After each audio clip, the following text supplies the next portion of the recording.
Hello, welcome back to the channel. Today we're exploring a question that should make you reconsider everything.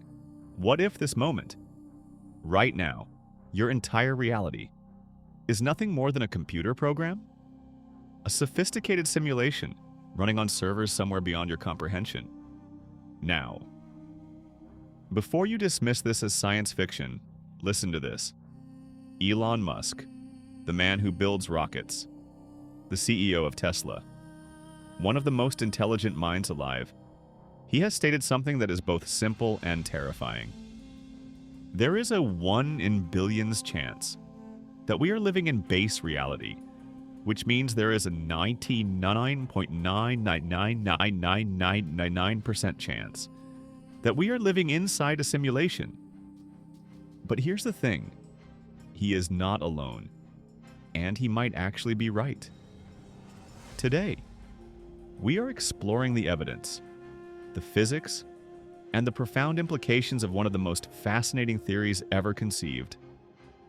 Everything begins with an argument, a philosophical argument so elegant, so logically airtight, that it forces you to confront an uncomfortable conclusion.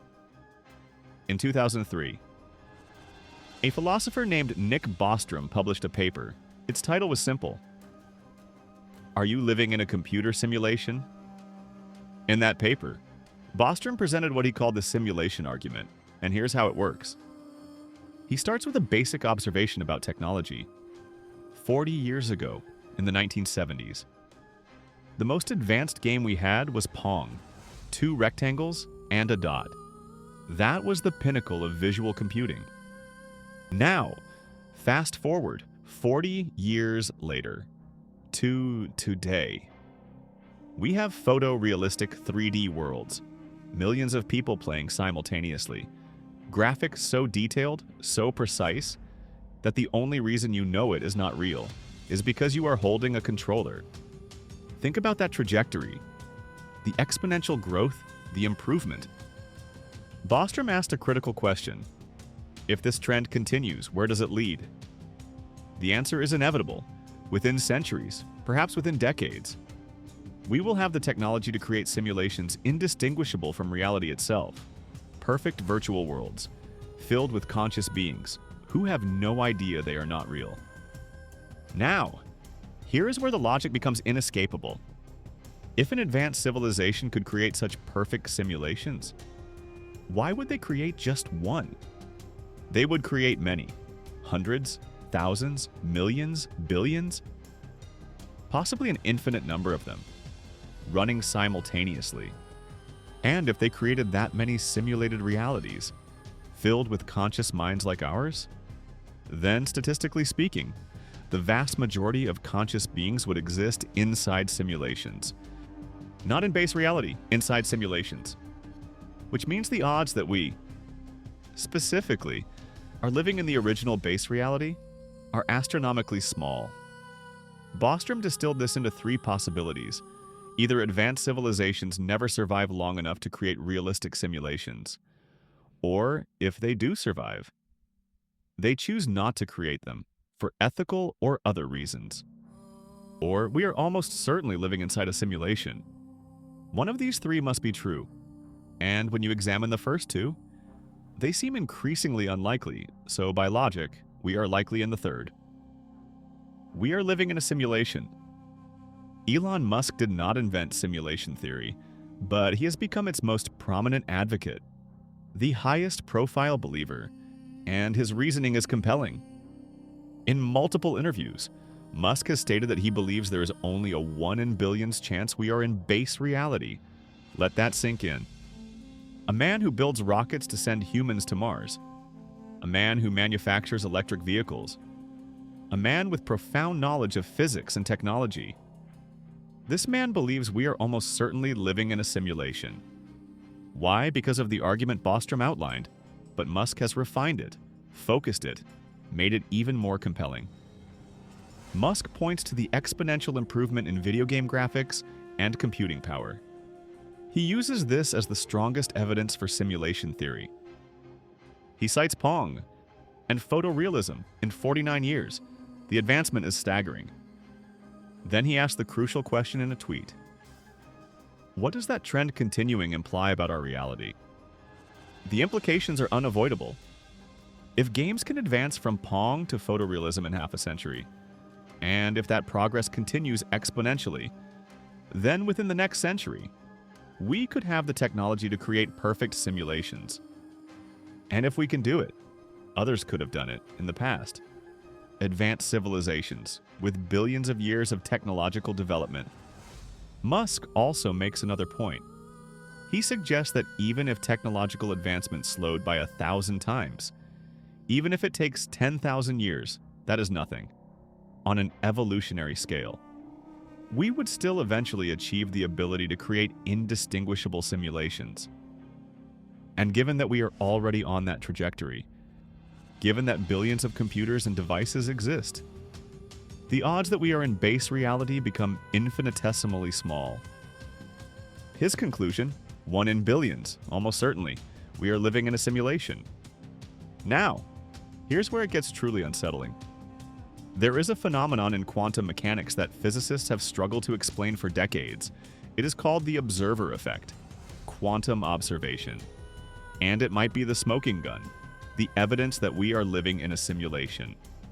In quantum mechanics, particles exist in something called superposition. Essentially, they exist in all possible states simultaneously. They are here and there at the same time. They are moving and stationary, everything at once, until you observe them. The moment you make a measurement, the moment you look at the particle, reality collapses. The particle chooses a single state. It becomes concrete, definite, real.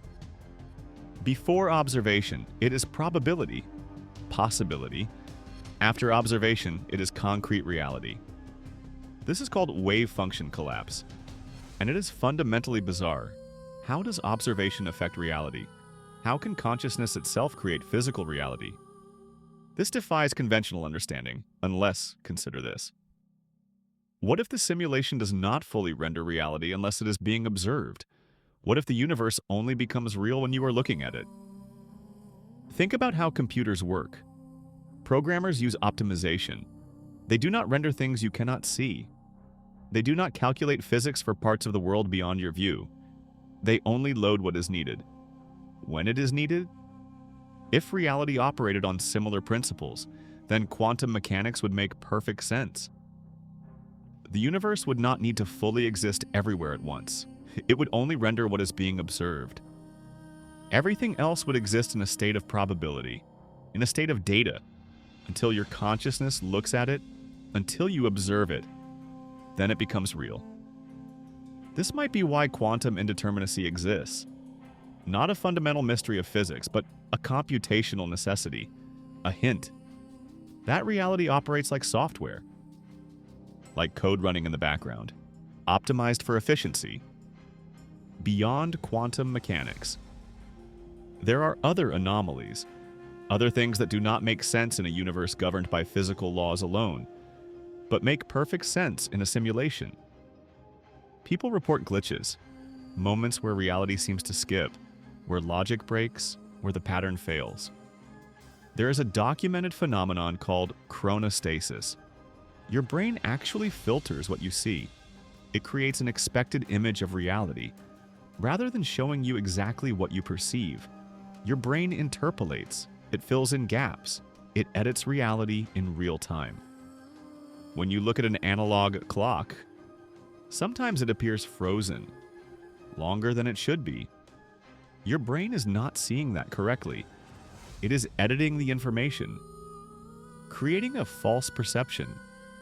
Some researchers suggest Mandela effects might be evidence of simulation errors. You know these. Large groups of people remember something differently than the historical record shows it happened. Many people remember Nelson Mandela dying in prison in the 1980s, when in fact he lived until 2013, hence the name Mandela effect. There are dozens. The Berenstain Bears. Was it Berenstain or Berenstain? Millions remember Berenstain, but it was always Berenstain. The Monopoly Man's monocle. Does he have one? Millions swear he does. He never has. Conspiracy theorists suggest these are not false memories. They are evidence of simulation updates. evidence that reality occasionally glitches or changes, and our memories are affected, but not consistently. What if the simulation is constantly being patched, updated, changed, and we are experiencing the errors, the inconsistencies, the moments where the update went wrong? So, if we are living in a simulation, what does that mean for our future? Consider the implications if the programmers, the creators of this simulation, are sufficiently advanced. They could erase evidence, they could rewind the simulation, they could delete your memory of discovering the truth. If you found definitive proof that we are living in a simulation, would that proof survive? Or would the simulation simply adjust your mind, reset your memories, hide the evidence? This creates a paradox. Perfect proof might be impossible, because the moment you find it, the simulation could eliminate it, eliminate you, adjust reality to erase the discovery. Unless the programmers want you to know, unless the glitches and hints are deliberate, a message, a breadcrumb trail left for those paying attention. Some theorists suggest that if we ever become aware of the simulation, the next step would be transcendence. Learning the rules, learning how to manipulate them, breaking free. Others suggest there might be a backdoor, a way to communicate with whoever created this simulation, a way to request access to higher levels of reality. But here's the most unsettling question. If we break free, if we escape this simulation, what if we discover that the reality above us is itself a simulation, and the one above that is another simulation? Simulations within simulations, infinite layers, infinite possibilities. So what is the truth? Are we living in a simulation? Based on Bostrom's logic, based on Elon Musk's probabilistic arguments, based on the strange behavior of quantum mechanics, based on the persistent glitches, the evidence is compelling. Statistically speaking, it is more likely than not that we are living in a simulation. But does it matter? Even if we are in a simulation, the experiences you have are real to you. The people you love are real to you. The choices you make, they matter. Whether we are in base reality or inside the most sophisticated simulation ever created, consciousness is experiencing this moment. Right now, that is what is real. The philosophers call this the philosophical zombie problem.